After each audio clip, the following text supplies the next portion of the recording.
Welcome to the White House Fellows podcast, where each month I talk to one of my fellow fellows about the program, about our respective years as fellows, and about how the fellowship has changed our lives and careers. We'll also answer your questions and provide some tips for the application process for those of you who might be interested in applying. I am David Moore, the Executive Director of the White House Fellows Alumni Association. I was a White House Fellow back in 1996, 97 during my fellowship year. I served at the State Department, where I worked for the Undersecretary of International Security Affairs. During our podcast today, I'll be talking with Pia Dandiya, who worked as a White House Fellow in 2020, 2021, where she was placed in the Domestic Policy Council. Pia is the founding principal of a high school in Harlem, where every student earned admission to college. At the DPC, the Domestic Policy Council in the White House, she worked on economic mobility.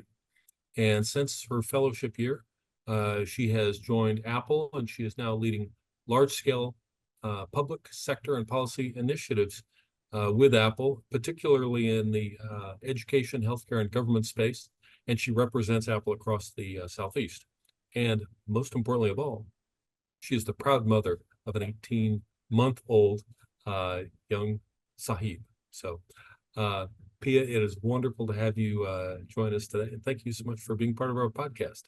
Thank you so much for having me. I really love any opportunity to talk about the fellowship, and I'm so glad to see so many names here who have joined because this was a really important experience in my life, and I hope it can be for many of you. Fabulous. Pia and I are going to talk for about 30 minutes, and we're going to record this first part of the podcast. But then when we, about halfway through, we're going to open it up to your questions. And when we do, we're going to stop recording so you can feel free to ask anything you like. Let me begin with a little bit of history about the White House Fellows Program. It was created in 1964 and has served 11 presidents. Typically, the President's Commission on White House Fellowship selects about a dozen White House Fellows each year.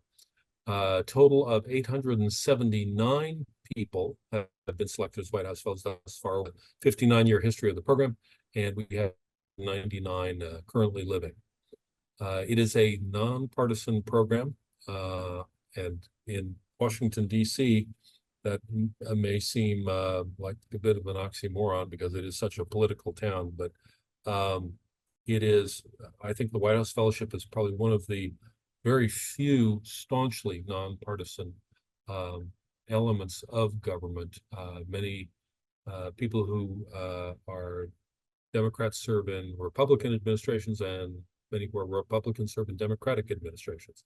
And it's an amazing opportunity regardless of one's party.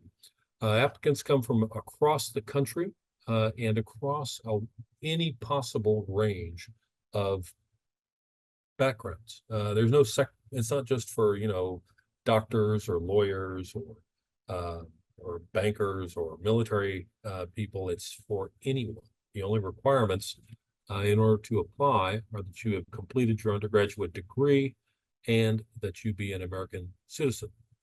When you are selected as a White House Fellow, you are placed in an office or across the executive branch or in the White House itself, and we'll talk more about that in a moment.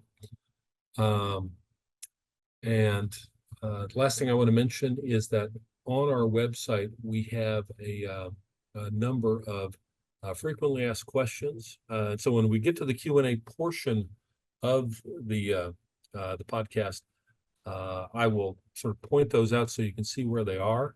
And if you raise a question that's already answered there, I'll probably be a little bit briefer in my response, or Pia will just direct you there so that you can read in greater detail. So with that, let's get started. Pia, would you tell me how did you first find out about the White House Fellowship, and what was it that appealed to you about it? What made you apply? Yes, I actually always love being asked this question because my answer is unique in that I learned about the fellowship my sophomore year of college. I had a college professor of the best class I still maintain that I attended in college. It was called Gov 1540, and it was titled The American Presidency. And my professor's name was Roger Porter, and he would tell pin drop silence stories in his lecture hall about his work with American presidents and Yeah. stories that were told to him that he was also relaying to us. And he had mentioned in one of his lectures that he was a White House fellow, and that's how he had begun his career in DC. And as he explained the program a little bit, I remember thinking, wow, that is so impressive. And I know that I need to go be the man in the arena for a while before I could really be a good fit for a program like this. But what an amazing experience he's had. So I sort of filed it away and had forgotten about it for many years. And then after founding my high school, when I told my seniors I was graduating with them, I started reaching out to folks and just beginning to connect as I was thinking about my next steps. And serendipitously, I was connected to someone who was currently a White House fellow who had been an educator. And the story becomes full circle because when I went through the finals interview process, one of my interviewers was actually Roger Porter. So that was a really amazing life moment. I think, Pia, I think Roger also recruited my wife to the fellowship. I do know that. It's one of the So, many, so it's one of the many things that I have in common with David's wife, who was actually my official mentor during the fellowship. So indeed. another relationship I'm grateful for. Indeed. Well, you mentioned the selection process. Let's talk about that a little bit. I'll sort of give some broad outlines, and Pia, I'd Great. love to hear sort of your experiences about the part of the application process that stand out in your memory. So the process is divided into several components. The first is a written application, which is quite extensive. In addition to all the sort of usual things you have to do when applying for a job, like filling out providing a resume, letters of reference, and that sort of thing, there are also a number of essay questions. And they are, in many cases, kind of force you to think about some issues you don't normally spend a lot of time dwelling upon. But I think they're very insightful, and they've been around since the beginning of the program. And they include, what's your most significant professional achievement? What's your most significant community service achievement? By the way, these are all on our website, so you don't need to try to scribble them down right now. I'll show you where to find it. Uh, what what are your lifetime goals? Why do you want to be a White House Fellow?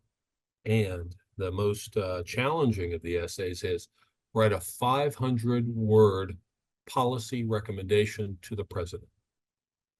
And these are all, all of the essays are like 250 or 300, or the longest one, the presidential memo, is 500 words.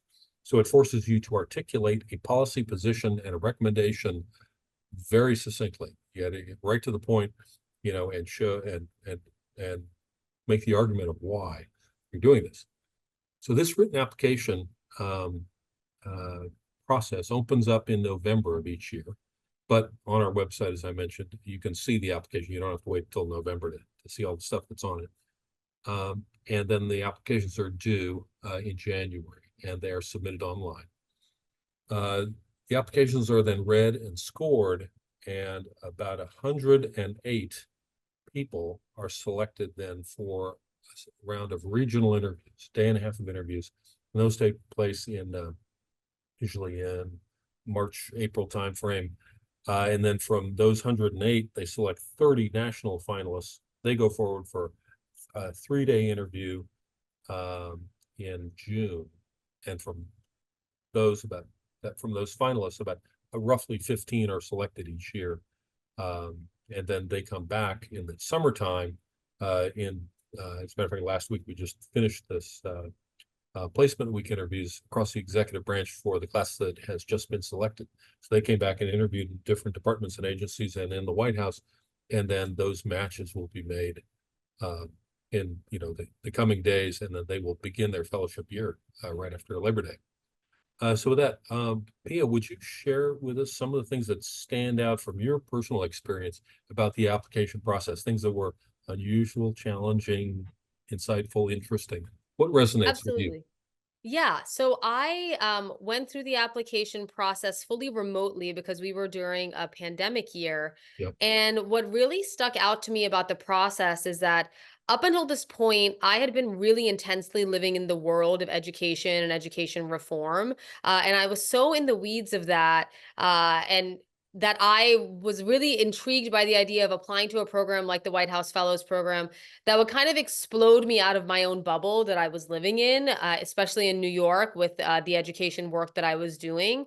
And what I noticed from the second I had started the application process is that that growth experience was already happening for me, because the most significant memory that I have of that time is that for the first time in a very long while, I was being pushed to talk about my work and talk about my aspirations of service to our country to an audience that could have been very unfamiliar with the work that I had done up until that point. And it really prompted me to step back and reflect on, well, why do I believe in our democracy? Why do I want to commit my career to serving our democracy? And how could this fellowship program advance those goals so that I can be an even better public servant? And I found that in that process, I was wrestling with questions that I hadn't thought about in a very, very long time. And it was therefore like a very valuable growth experience for me in that way from the beginning of writing these essays, because up until that point, any opportunity I had applied for was very much in the bubble of the universe I had lived in, which I imagine some of you can connect to. So that's the first thing that I would say that was a constant theme throughout each round of interviews. The second thing was that when I learned that I had made it to the regionals process, which is the first time you have an in-person or virtual touch point with like real humans on the other end of the line, that now I was going to have to be comfortable talking out loud about those experiences and also about things that weren't just related to my service or my professional background, but also my view on current events or how I would actually be giving advice in a role play scenario to an elected official or a White House official about what I think they should do about the Mhm, pandemic. Or mhm. if I was in the elevator with the president for 1 minute, how I would advise them on China. And so it really gave me an opportunity to brush up on current events and think about how I may add value in an environment that would be really new to me. And the last thing that I would say is that I relished from the start of regional interviews and then going into the finals interview process, getting to know the other people who were being interviewed with me. That Mm. was the first taste for me of what I thought was a really interesting aspect of the fellowship, which is meeting public servants from totally different walks of life. So immediately I became in contact with people who were in law enforcement and the military and who were doctors and folks who had done work that was so different from mine. And what I found was that still at the root of that was a foundational value set that was so common around wanting the best for our country and wanting to do whatever we could in service of that goal. And so actually the closest friend that I made through regionals, she and I ended up getting to finals together and ended up being in the program together and is one of my closest friends to this day and for my life. And so I would say that being able to get that exposure throughout the interview process itself was such a powerful taste of what the fellowship could be. And on its own, even if I had not gone through the fellowship, helped me grow so much as a person. Fabulous, fabulous. Um, yeah, so much there to think about. Those questions do challenge you to really sort of center yourself in regard to your own life's ambitions Yeah, and what you absolutely. want to do. So you mentioned that you had, obviously a deep education background. Um, and then when you came in and you were selected as a fellow, uh, you then interviewed across a number of agencies and you wound up at the Domestic Policy Council in the White House. So it doesn't sound to me like that's an education specific placement. So tell me about why you wound up going there and what it required you to do, and how did you expand your skill set to be able to function at a high level there? Yeah, I think that's a really thoughtful question. I studied government in college. It was actually never my plan necessarily to go into education after college as a little bit of background. But as I continued through my college journey, I just deeply fell in love with the idea of doing work in support of communities living in poverty on the ground. So I ended up doing Teach for America for 2 years, and I thought quite strongly that I would move on to policy work or law school after that. but I felt like there was no better place that I could be to learn about the problems of public education and be a part of the solution. So that's how I ended up going down the road of becoming a principal, starting a high school at the age of 29, kind of a very non-traditional road down that journey.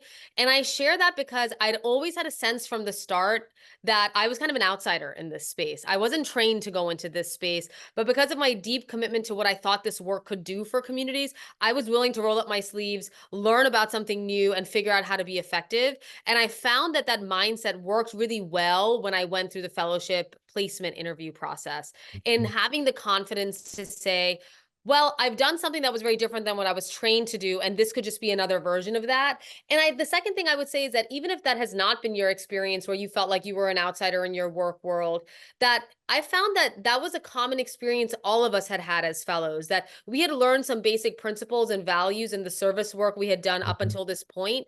And I noticed that as myself and the fellowship cohort, we would talk about prep interviews and go through those conversations with our placement interviews, that a lot of them shared that same value, which is like, these are the 3 or 4 priorities that I've had in my career up until this point. In my case, it was serving underserved communities. It was thinking about changing life trajectories. For others, it may be related to national security, or it may be related to helping small businesses thrive. And so Mhm. those are the values that we wanted to kind of bring to the forefront in this matching process. And so it really is kind of like a sorting hat. And the idea is that you're going on a lot of first dates with different groups or people that could be your mentor for this next year. And there is a serendipitous chemistry that is really important in those conversations. And I will tell you that in the 8 or 9 placement interviews that I went through, I ended up being really shocked by where there was actually chemistry that I would have never predicted. So, for example, I really loved my Department of Defense conversations, and I have absolutely no background in any of that work. But we were talking a lot about the education systems for families who are especially serving abroad, and how we are educating students who are coming from those backgrounds. And so, I really appreciated that ended up having a bigger appreciation than I initially thought, that there could be matches where you don't even realize it. And so the Domestic Policy Council ended up being a good balance for me of something new while also leveraging my skill set as an educator, because at DPC, economic mobility included education, healthcare, housing, and food access. So I really relished in the opportunity to use a little bit of what I knew in this new context, but also connecting it with a lot of other domains. And I loved the idea of the intersectionality of all of those things, because as a practitioner of running a school, if those things were connected, we would be much more effectively able to serve communities. And so, that said, I think that those who were open-minded in the interview process benefited the most, truly. Like, I had a friend who ended up being placed at the Department of State. And she has a background as an Air Force officer. And she did such powerful work in terms of hostage rescue that may not have been particularly related to her day job prior to that. And that legacy still continues. And so it can be hard to not get your hopes up prior to going through the experience. But when you get into these interviews, you realize there is so much interesting work to be a part of. And the more open-minded you can be, the better. But Mhm. David, what was your experience like when you were doing these interviews? Well, I was at the State Department as well, and it's funny you just mentioned our dear friend CJ Urich, Yeah, who wound up working in a hostage negotiation, and I talked to her about it afterward, and she said it was the most amazing thing and something she didn't expect at all. Uh, and exactly. and by the way, we're going to be talking to CJ on our podcast next month, so Oh, um, yay. yes, I'll tell her you said hello, although you'll probably talk to her before I I was do. going to say, I'll text her too, but thank you for doing that. That's nice. Absolutely. So my experience, to sort of talk a little bit about the kind of work that I did, I had a military background, but didn't obviously want to do something entirely military, but was interested in foreign policy. And so I was placed at State Department, and that was the place that I went. I think when I sort of started interviewing across the executive branch, I thought, oh, National Security Council, that'll be really cool. Oh, the Vice President's office, that'll be cool. And I didn't actually connect with the people there in the same way as I did with the team over at the State Department. And the chemistry felt right, and I really had an interesting year working there. And they gave me a portfolio of duties, Latin American arms transfer policy, Taiwan arms transfer policy, and preventing bad things from going to bad places, by which they meant North Korea, Iraq, and Iran at the time in the mid-90s. And I think I want to go back to something you said a few minutes ago. Talked about some of the sample questions that you got about, like, if you had to advise the president, you had a minute in the elevator with him. I think that's a sort of a key nugget to drill in on for a moment, which is that when people go through the extensive interview process, it's important to keep in mind, what are they looking for? And ultimately, they're looking for someone who can give good, sound advice to a senior official. And so a lot of the questions are very much appeal what you described, what's a hypothetical, how would you advise in this situation, and so forth. So I think that's good to sort of keep in the back of your mind Absolutely. as you're going through the interview process. Yeah, one thing I would add to that, David, is to say, like, Mhm. I think that there's a few buckets of questions that really, like, talking referencing back about this experience of growth that Yeah, I found kept coming up. And one was just about who you are as a person, who is your family, what gets you out of bed every day, yeah. what is your professional work, why did you choose that? Thirdly, what is your view on current events, not from a political perspective, but just Mhm. from your a way to assess your understanding of the world and how you'd contribute to it. The fourth is like, what is the way, how would you advise the people you are working with, like this example I shared? And Yeah, the fifth is just questions to see how you do on your feet.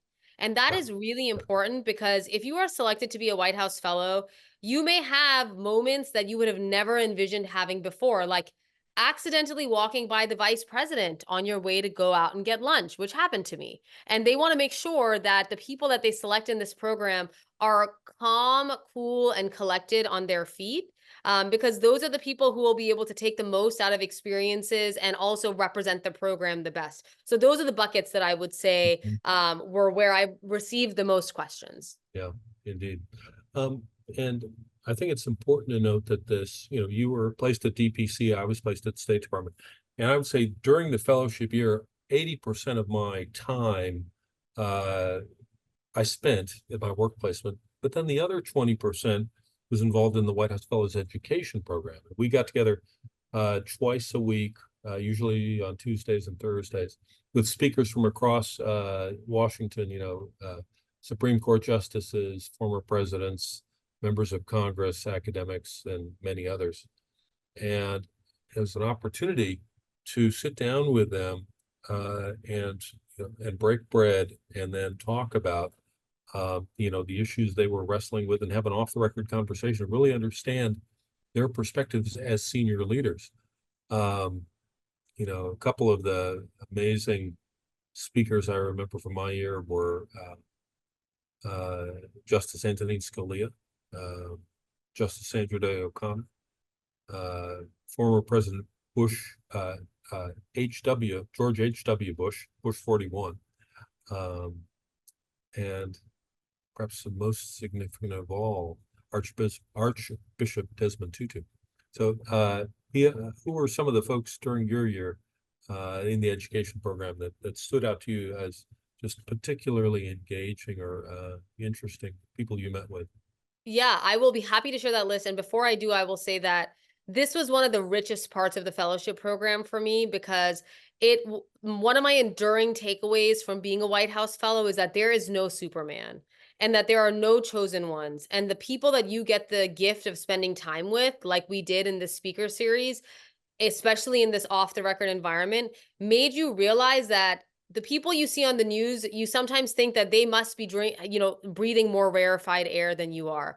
But nobody is immune from like running down a hallway late and being sweaty and having a bad day. And I share that because across both the aisle, the folks that we got to speak to really humanize the fact that any of us, if we are willing to put in the hard work, can be those people on the front lines. And that, again, there are no chosen ones. And sometimes the highlight speakers actually were not people, sometimes they were like really famous, well-known people, which I will Sure. share, but sometimes they were also just like really, really smart thinkers who didn't really want much press, but they were really critical to the operations in DC. Yeah. And so it was really nice to get a pleasant surprise of who those people were. And one of the themes that came up from my fellowship cohort of the questions we would ask was around how these leaders were parenting their children, Uh, especially in light of what high profile roles so many of them were in. And that also made for such rich conversation with our own fellowship cohort after the fact, and has really influenced how I think about my own approach towards parenting. And so some of my highlights were that we got to spend time with 4 presidents, which was quite a gift because I know that's not always the case. We went to spend time with President George Bush in Kennebunkport, Maine, where he has a home. So we were sitting in his living room, which I can't even believe I'm saying out loud, eating donuts and talking to him about American democracy. We had a roundtable conversation with Bill Clinton. We spent time with President Trump, and we spent 2 hours on the last day of our fellowship with President Biden in the Roosevelt Room. And we were surprised during one of our domestic policy trips by a visit from Elon Musk at SpaceX, who then had dinner with us after the fact. And so obviously those are big names. And I'm not saying that because we're showing off, but I'm saying that because I am one of you. I'm a person who cares deeply about our country and who wants to serve the country in the greatest ways I can with whatever assets that I have. And it was a huge honor of my life to meet those people and for those people to be humanized in my eyes. And that's an experience you can have too if you earn the gift of this fellowship. Thanks, Pia. So I think we'll open it up for questions here in just a minute, and just to sort of preview, before I'll show you the frequently asked questions in a moment, but you can ask questions either using the Q&A function at, on the call, or just raise your hand and we'll get to as many questions as we can. So let me, Pia, last question for you before we open it up.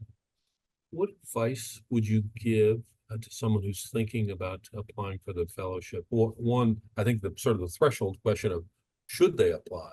And then if they decide to do so, how can they best prepare? So I think if you, when I was talking about the application process and what a growth experience that was for me, which I learned along the way, I really relished. If that is an experience that resonates with you, that you think you would like to have, you should definitely apply. And I think you should apply knowing that there are people who apply to this program more than once because they are so committed to the idea of doing this and they really understand the value of going through this process and it never being the same.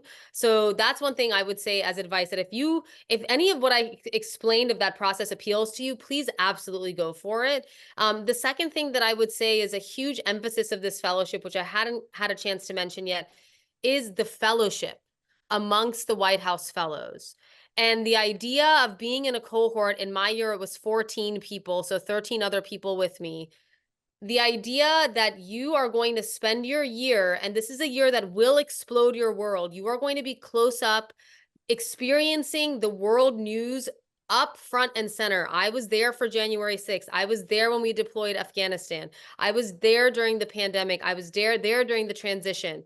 And you need a space that is safe to process all of that with you. And the fellowship experience would have never been the same had it not been for my cohort. These people are truly brothers and sisters for life. And we are not all politically the same. We all have incredibly different life stories. My friend who I'd mentioned that I met in regionals grew up in Colorado without electricity on a farm and is a leader in the Navy, which she just retired from. She and I are a part of different political parties, and she is one of my most trusted voices when it comes to public service and leadership. And I could have not, I don't think I could have gotten a gift like that in her or in other people were it not for this program. And I share that because obviously it's so meaningful. And secondly, because in the fellowship program, you have to go through a little bit of a kind of tone shift because a lot of people who apply to this program are type A people. They're highly effective, they're highly productive. You get used to measuring your own efficacy as a person through that productivity and your accomplishments. And there's an element of the fellowship where you have to get used to moving a little bit more slowly because having lunch with a fellow I had a tradition where one of the fellows, he and I would go to each other's house for breakfast once a month and just talk about our country and our work. And he and I, again, had very different backgrounds. Those are the kinds of things that my regular life doesn't allow for. But in the fellowship, you must be able to open your heart to, because it is your cohort that is going to make a big difference in your experience for the year, and honestly in the experience for the rest of your life as you go through this journey of service. And so I think that that is something that is an important litmus test for you. If the idea of that appeals to you also, then you should go for it. And if those two things, if you like those two things that I've explained, there's no reason you shouldn't apply. There's so much growth in the process, and you never know whether you could be the next White House fellow, just like I never knew. Excellent. Thank you, Pia.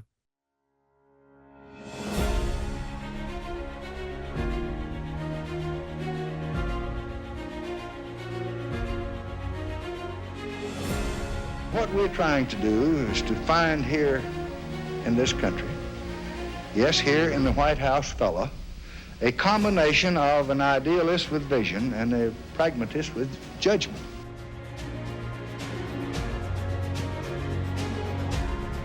This program goes back for 55 years and stretches across all departments of government and presidencies and administrations.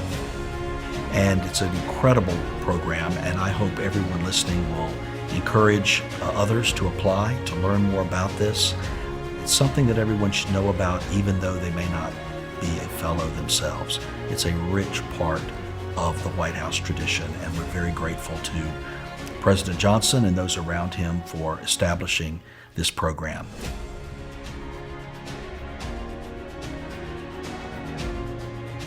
Founded in 1964, this prestigious program puts the best and brightest physicians, military officers, academics, business leaders, and others to work in the highest levels of government.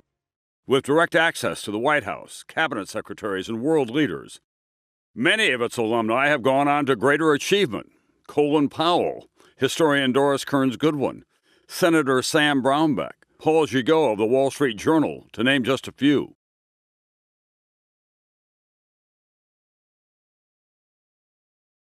I learned most of all how you champion good causes and how you stand up and fight causes that are not good, how you take risks for doing that which is right. And so for me, it was a very formative experience, one that I've treasured ever since.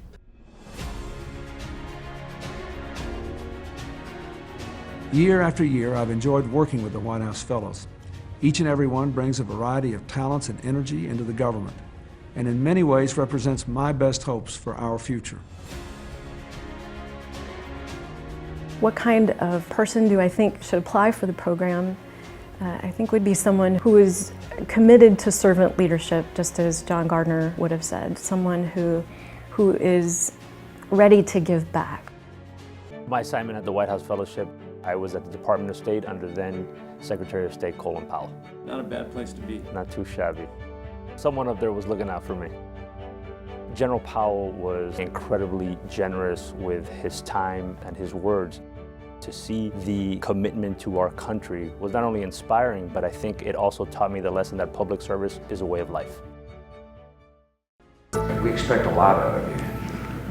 We expect you to go back to your units or your businesses or your universities or perhaps government agencies and lead, to set high standards, to set a good example, and to serve something greater than yourself.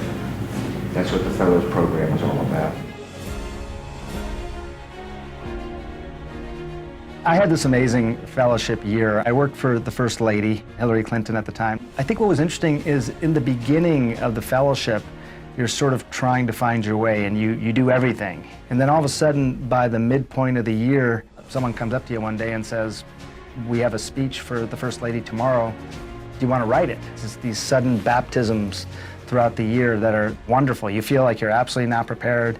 You can't do it in some ways, and then all of a sudden, you're doing it. And when a year goes by, you can't believe it's over. I think in many ways, the year as a White House Fellow has shaped the rest of my life.